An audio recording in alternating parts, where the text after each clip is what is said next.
আমরা সব সিলেটি ফুয়া আর সিলেট টাইটান্সের ক্যাপ্টেন মিরাজ হলো বুয়া ইউজলেস প্লেয়ার, এরকম ইউজলেস প্লেয়ার হবে না ভাই। মিরাজকে বয়কট করে আমাদের সিলেটে ক্যাপ্টেন চেঞ্জ করা। মিরাজ ভাই না বোলিং এর দিক দিয়ে ভালো করতেছে, না ব্যাটিং এর দিক দিয়ে, না ক্যাপ্টেন্সির দিক দিয়ে, তিন দিক দিয়ে খারাপ খেলতেছে। ওরে যে কোনো মূল্যে ভাই ওনে বসানো দরকার। আমিরের ক্যাপ্টেন দেখ বা মইনালের ক্যাপ্টেন দেখ, খেলা ভাই সুন্দর হবে। ও কোনো দিক দিয়েই ভালো না। দেখেন ভাই খালেদ বোলার, কোনো দিনের কোনো অ্যাঙ্গেলে অলরাউন্ডার নাই বোলার, যে বড় বড় চক্কা খেলছে ম্যাচটা একদম নিয়ানিত, আর কিছুটা বল থাকতে হবে। বাট হে বল ডট দিতে দিতে ভাই আউট হয়ে গেছে, ম্যাচটা আস্তে ডুবে গেছে। এটা কোন দিক দিয়ে ভাই যুক্তিক? প্লেয়ার মোটামুটি আছে, তবে খেলার ক্ষেত্রে কিছু ভুল আছে। আমাদের যে ক্যাপ্টেন আছে, ক্যাপ্টেনের মাঝে অনেক ত্রুটি আছে। আমরা ক্যাপ্টেনটা খুব যত দ্রুত পাল্টানোর সম্ভাবনা আছে আমরা চাই। আমরা এটাই চাইতেছি সবসময় যে আমরা যেটা দরকার যে ক্যাপ্টেন, আমরা এটা চাই না, আমরা অন্য একটা ক্যাপ্টেন চাই এবং ভালো প্লেয়ার চাইতেছি। মিরাজ ভাই এটা কি করলো? আর নাই আপনারা বলেন ভাই, একটা বিদেশি প্লেয়ারের সাথে একটা দেশি প্লেয়ার দে, ওরা আগে দেশি প্লেয়ার খেলায় রান করতেই পারে না, ওরা বল খেলায় ধ্বংস করে দেয়। আজকে ম্যাচটা হারছে শুধু ক্যাপ্টেন্সির অভাবে। আমাদের সিলেট অনেক ভালো একটা টিম, বলা যায় এই বিপিএল এর সেরা একটা টিম হচ্ছে সিলেট টাইটান্স, কিন্তু আমাদের ক্যাপ্টেনের অভাবে মিরাজ, আমাদের সিলেটের নাসুম রয়েছে, আরও প্লেয়ার রয়েছে, যেমন রিসেন্টলি মইনালি এসেছে, মইনালিকে ক্যাপ্টেন দেওয়া যায়। এই যে খালেদের মতো একজন বলার হয়ে লাস্টে যে ইনিংসটা সে খেললো, অর্থাৎ জিতেই যাইতো। যদি এক ওভার বল থাকতো তাহলে আজকে খালেদ ম্যাচ জিতে ফেলতো। উচিত মিরাজকে বয়কট করে আমাদের সিলেটে ক্যাপ্টেন চেঞ্জ করা। আমরা আশা করতেছি মিরাজের মতো ভুয়া ক্যাপ্টেনকে যদি চেঞ্জ করা হয়, আগামী যে ম্যাচগুলো রয়েছে সেই ম্যাচগুলো সিলেট উইন হবে। গত কয়েকদিন আগে একটা ম্যাচ দেখেছেন, তার জন্য হেরেছে।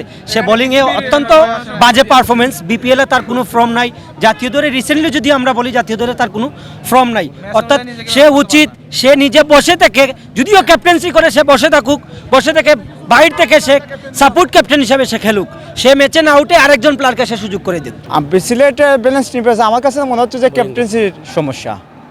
জানি না কি যেন, আসলে মিরাজ আপনার ক্যাপ্টেন্সি বোলার এবং অলরাউন্ডার। আমি আজকে দেখলাম বোলিংও করে নাই উনি, পরে আপনার ছয় মনে হয় ব্যাটিংয়ে আইছে। আমি বুঝতে পারতেছি না ওনার ক্যাপ্টেন্সিটা। না, মিরাজের ক্যাপ্টেন্সি আসলে আজ ভালো হয় নাই।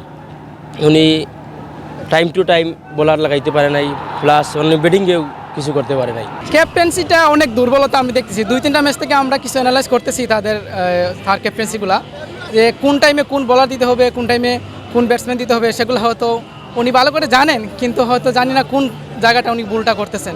আজকে সিলেট ম্যাচটা হারছে ওদের বোলিং স্ট্র্যাটেজির কাছে।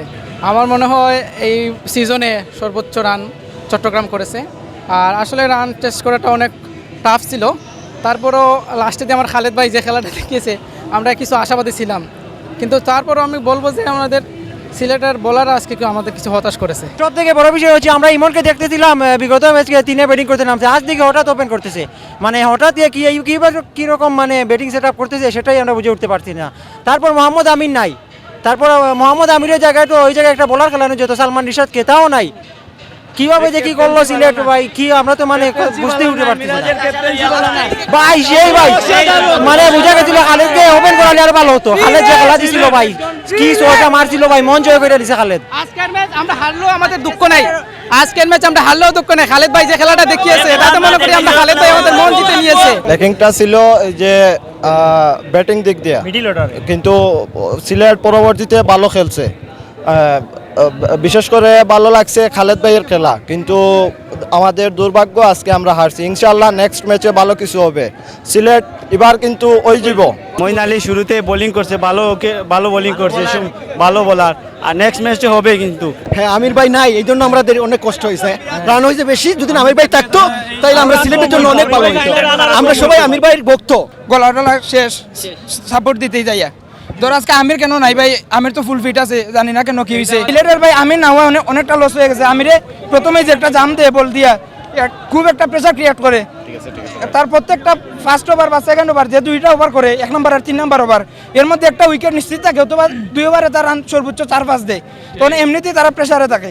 আর আজকে যারা পাইছিল একদমই হয় নাই।